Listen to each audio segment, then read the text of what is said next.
Okay, let's start today's session. In today's session, we will be discussing the essay fourth, and the topic of the essay was subsidy, flight or panacea for India's development. Okay, so I would first talk about a few mistakes. Not actually mistakes. Most of the students wrote the essay very good, but there was one problem that most of the essays were narrow. The students were having narrow approach. I guess most of you got this comment that the approach was narrow as compared to you could have written in broad sense. So this was a kind of a socio-economic essay, right? So in any socio-economic essay, what you need to do is definitely the focus on society and economy would be the more, but there should be, because everything is affecting either the society or the economy, right? So you need to think broad. Okay, so for one thing, I would like to suggest any socio-economic essay, or for that part, for any essay, what you need to do is you need to remember the whole syllabus, right? So if we talk about our syllabus, GS 1 has three subjects: history, geography, and society. GS 2 can also be divided into three parts: polity, governance, and international relation. GS 3 can be divided into four parts, that is economy, and then environment, and then internal security, and then science and tech, and then GS4 ethics, right? So there are around 11 topics, and if we look into this, so all the 11 things would be affecting our subsidy part. So the question was regarding subsidy, flight, or panacea for development in India or Indian development. Okay, this was the topic. So what could have been done? You did well. Everyone did well. The topic was not that difficult to write, so almost everyone wrote good number of points. But try to make the essay multidimensional.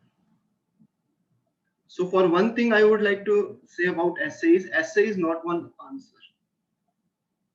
Okay, the answer is very specific, but essay is not specific, right? You need to write about these things, right?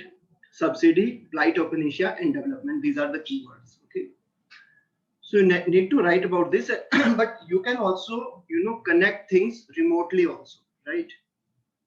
In answer writing, try to be more specific and don't write too much remote things, right? Like if you want to come here, and don't do this in answer writing. Okay, go directly to the point because you have less number of words, right? But in an essay writing, you can connect the dots, right? You can connect the dots and bring to the topic. Maybe not this much dots, but you can at least connect two dots and bring to the topic, right? So look, while writing into essay, look something beyond the normal things, normal answer, and look a bit beyond. Okay, and one more thing was the question, essay was not regarding the types of subsidy. Okay, although those who wrote types of subsidy also wrote the answer essay very well. How they wrote that any type of subsidy, for example farm subsidy, and they wrote its pros and cons, right? Like in the form of panacea, and then in the form of flight. So they wrote a lot of things like farm subsidy, export subsidies, right? And education and health, right? And they bifurcated, they wrote pros and cons of every type of subsidy. That was also fine, but this again was kind of answer where you were writing the types of subsidy. Okay, so, and one more thing, few of you also started with the definition of subsidy. Okay, so in essay, try not to write the definition, right? Try to describe the topic, not to define the topic, right? Because definition, one line definition, and it is technical, right?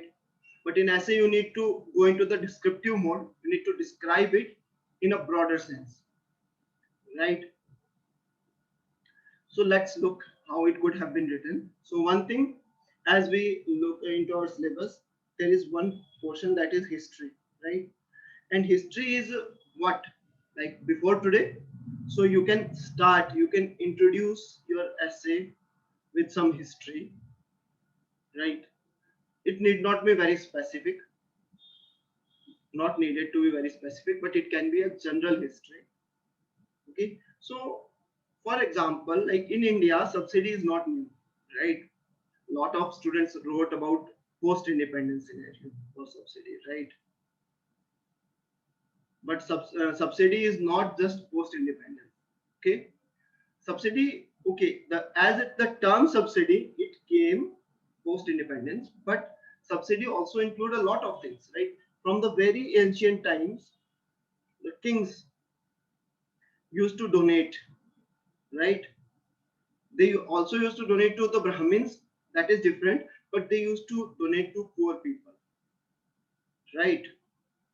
So this was a kind of subsidy for their sustenance. Subsidy is what for sustenance.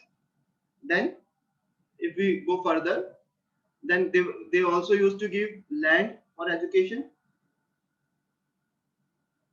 right? For universities or educational institutes for recital of Vedas, whatever form, right? But they used to give land for education. That was also part of subsidy. Few of the kings were also associated with irrigation. They helped the farmers to grow their crops, types of subsidy, right? So you can start that subsidy as a concept is not very new in India. From the very ancient times, the kings used to provide subsidy to their subjects in order for their better development and for a welfare state.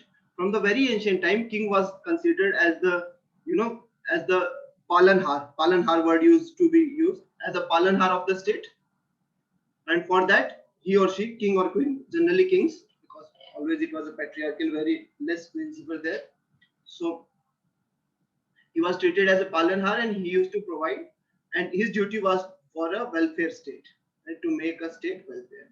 So there were a lot of elements of subsidy, and you can give some example like from donation to land to irrigation. Any one or two example would be sufficient. And then even the British, the education policy of British, right? And then although they also brought some irrigation canal and everything, although they did it for their own benefits, but it was their purpose was not what, not welfare, but still it was kind of subsidized. Okay, then we can come for post-independence India, and that is also in our syllabus, post-independence, right? And then we can talk about the PL 480 program, Green Revolution, right? National Food Security Act and things. Or in this part, you can talk about the various schemes, various subsidies that is being provided by the government and with their pros and cons. And not, don't go into deep. Go for like farm subsidy. Go for one or two types. Okay, this type. Okay. Then comes the syllabus. Now this was our basic framework. Now we are writing the body part. Then for body, I'll tell you how to generate the points. Okay. First, we have written about history. Then come to geography and how it is affecting. Subsidy is affecting like crop diversification. It is affecting crop diversification. It is affecting underground water table, and it is also affecting the population. Right. From the, after the Green Revolution, the population of India exploded. The you know the decade of 1971 to 1981 is called as the decade of population explosion. So population also increased. So just writing the points, okay, and then you can write them in the point form. Which point you will be writing first and which point you will be writing later. Then society, definitely there are social this feminization of agriculture, subsidy, then subsidized loan is good as well as bad because rich farmers are getting more benefits, and the main purpose is not, for the rich farmers, for poor and marginal farmers, and they are still not getting proper loans, proper subsidies. So this is one thing. Then we can talk about MSP reforms, and in this we can bring the element of internal security, the farmers agitation, right? So farmers recent agitation is one way or the other, it is somehow the issue of internal security, and it is definitely linked to the subsidies, right? Because MSP is in one form, it is a subsidy. We have talked about paper one, right? GS paper one, geography, so society, and then GS paper two, polity. Definitely subsidy is one of the greatest part for vote bank politics. You can give the example of nationalization of bank, because due after the nationalization of banks, the scheme like KCC was started and the interest subvention was started. Before that, it was very difficult for the farmers to get the loans. Okay, so and again it was a for vote bank politics, free ration, free electricity, everything you can connect them with the vote bank politics. So then it is up to you if you want vote bank politics to show it in a bad light, means in a con, or as a pro. Okay, so India is a welfare state. So any political party promising some subsidy, some kind of subsidy, may or may not be good, may or may not be bad also, right? For example, MG Narega, one form of subsidy, right? It has been called by the World Bank as one of the best employment generation schemes in the world, one of the best welfare scheme. So we cannot say that MG Narega was or is something that is due to vote bank politics, but it is having subsidized, subsidy at its core, but it is working very well. Specifically, you can bring in the COVID-19 pandemic also, right? Then comes the next part, that is governance. So there are issues due to governance in the subsidy. Sorry, there are issues in the governance due to subsidy, right? Like corruption. Obviously, where there is a possibility of subsidy, there are possibility of leakages, and then there are possibility of corruption. Then lack of manpower in the governance, right? Leading to improper distribution of subsidy, right? So you can talk about the governance, and then international relation, the WTO, and the issues regarding to MSP subsidies, right? Export subsidies. You can talk about this, because everything at the end is related to development. Okay, because due to corruption, development is not proper. Due to lack of manpower, development is not proper, right? So whatever the main aim of subsidy is,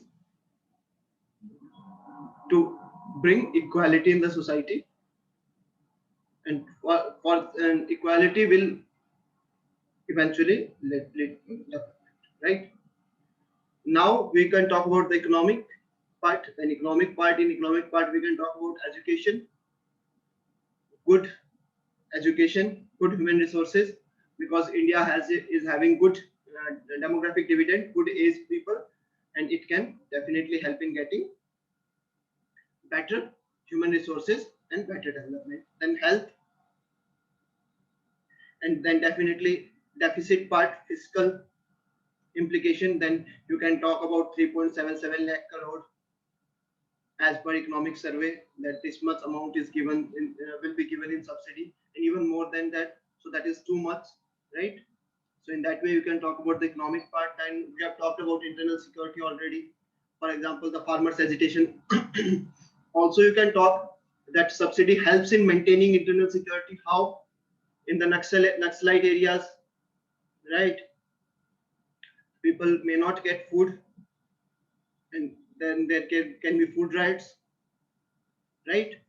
Also, due to lack of food, the people are vulnerable and they can be, easily influenced by antisocial elements.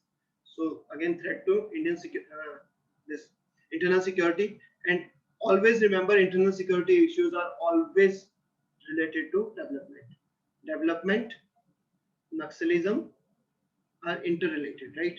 If development is less, Naxalism will be there, and if Naxalism is there, development would be less. So this is kind of a vicious cycle.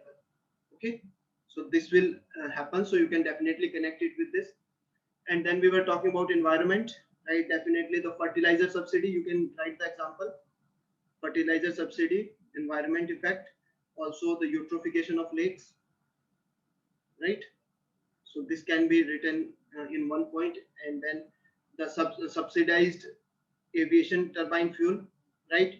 It is also against the equality, because in India, flying is rich man's, prerogative. The poor cannot fly. So why to subsidize something that is not even held by, that is not even used by the poor people? Then the train tickets, subsidizing train tickets, all the tickets should not be subsidized. There should be subsidy for like third class. Why to subsidize second class, or why to even subsidize the AC coaches, right? So these are few things that you can write. And then finally the science and tech. So this will be, you can use this one in the solution part. Good research and development, better, for example, better quality seeds from the government, right? Not, which should not be terminal seeds, right?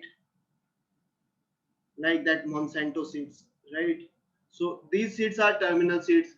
So the farmers have to buy them again and again. Okay. So I hope you people know about what is a terminal seed. Like, again, I'll tell you, terminal seeds are, these HYV seeds. They will be used once only, and they're produced, right? The produce from these seeds, for example, wheat, which has been produced here, cannot be reused as seeds. So these are terminal seeds.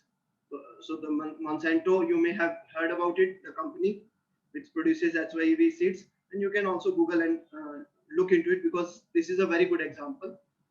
So you can write about then research and development, and you can use the ISRO, you can use the soil health card, right? You can then, you can talk about some, we have talked about everything. Now ethics, subsidy is kind of utilitarian approach, right? So what is a utilitarian approach? Utilitarian approach means good for maximum people, right?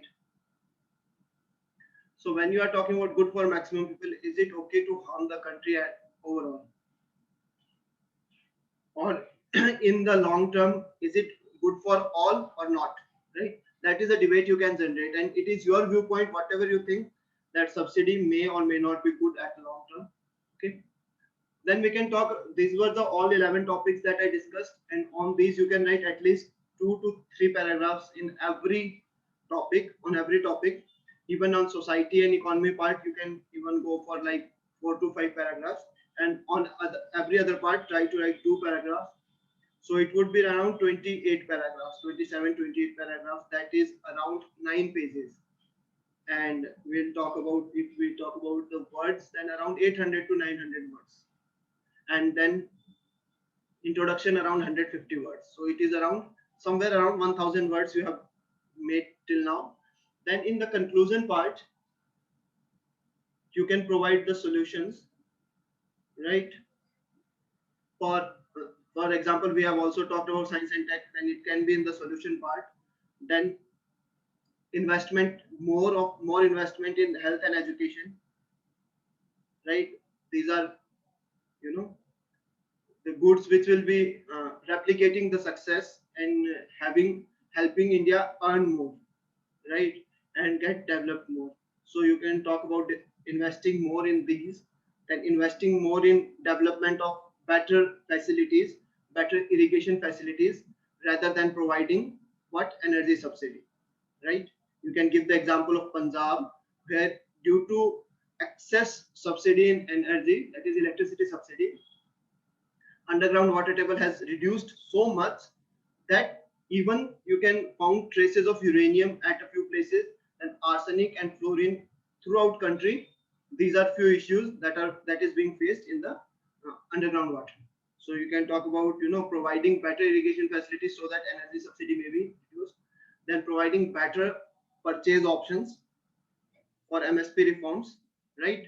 And then a lot of other things like rationalization of subsidy, like nutrient based subsidy in farms for fertilizer was a good thing, but still it can be further rationalized according to the soil health card, right? And then the National Food Security Act, one of the major eater of the subsidy, so it can be rationalized on the basis of Shanta Kumar committee recommendation. You can read about the recommendations also and put one or two recommendations, like currently around 67% of the total population is getting the food free of cost or around 1 rupees 2 rupees kg. Even the APL are covered. Do you require it or do I require it? No. So it can be turned out for BPL only, right? And then these type of things you can write in the solution, and in conclusion you can and use the word plight and panacea, okay, uh, throughout the essay. Try not to use pros and cons, but plight or panacea. Adding to the plight can play the role for as a panacea, right? Panacea means remedy, right, for something. So at the end you can say that subsidy as in itself is not cannot be termed as a plight or panacea. Anything for that matter cannot be termed as plight and panacea. It is the method how it is being used. What is not that important, how is more important, that if the deserving people are getting the subsidy and they are coming above the poverty line, right, and getting like good education, for example. You can also give the example of SC and STs, right? They are getting subsidy in the education. They are also getting some scholarship. That is also kind of subsidy. And if they can elevate themselves, right, then subsidy may not be good. On the other hand, if the subsidy is going into corrupt hands, utilized by the rich people who are non-deserving, who don't need it, then it may be a plight for development in India. And you can also talk about the Give It Up campaign for LPG, right? So like this, you would conclude your answer.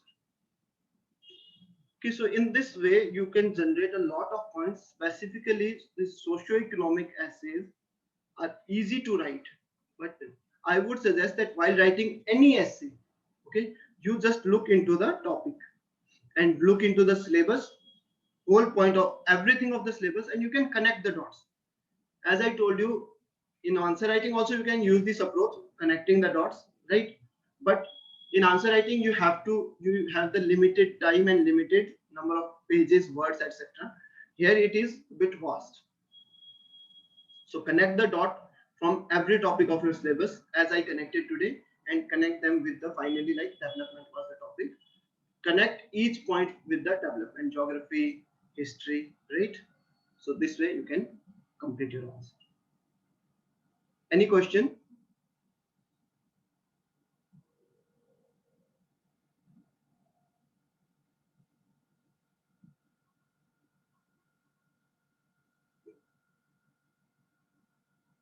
Akshay is saying that he find philosophical essay easy to write than specific topic. Yeah, Akshay, as I talked about it in last to last our session also, philosophical essays are also easy to write, right?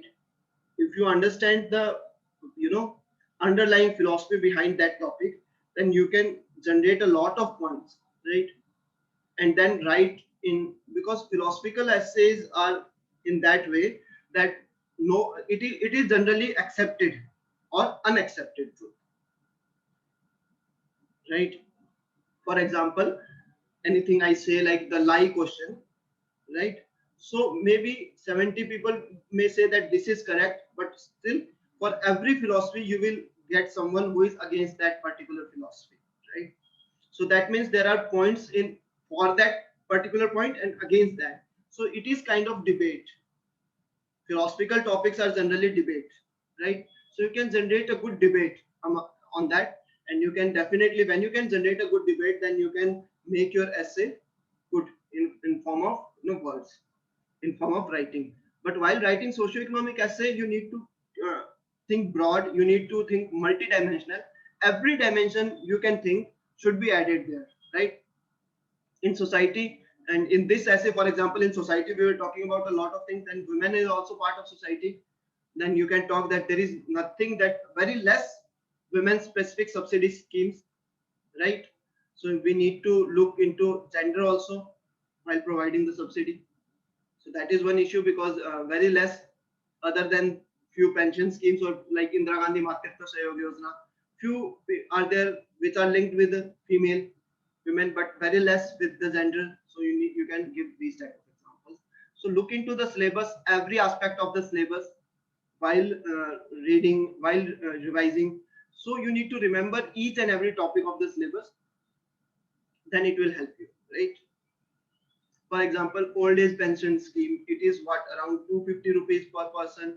That is the pension right now. So this is just, I don't think that this will help anyone, right? 250 rupees for today is nothing. Some of the states like Haryana is giving 2,500 rupees per month. Still fine, because at a rural place, 2,500 rupees a person can survive, right? But 250 rupees, no one can survive. So old age pension scheme, which is providing 250 rupees, or some states. So I think that there is no point in providing that much amount, right? That is also distributed through banks.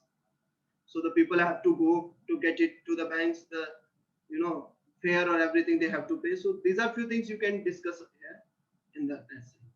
So look into the syllabus and write broad. That is the whole point of writing the essay.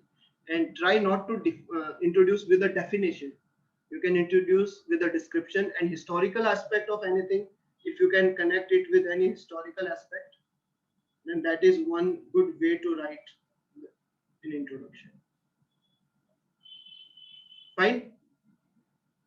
So any question?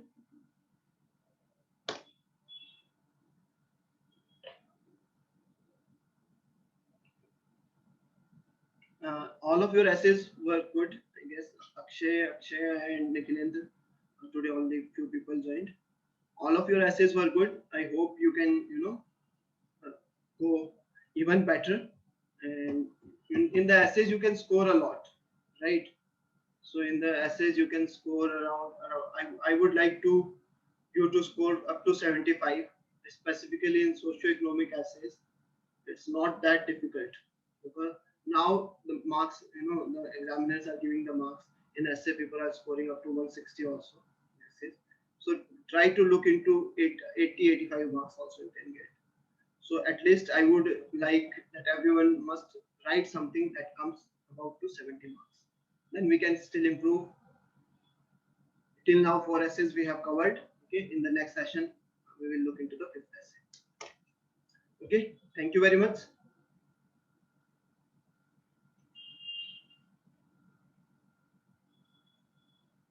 Thank you, Akshay. Thank you, Nikhilendra. Okay, take care. Bye bye.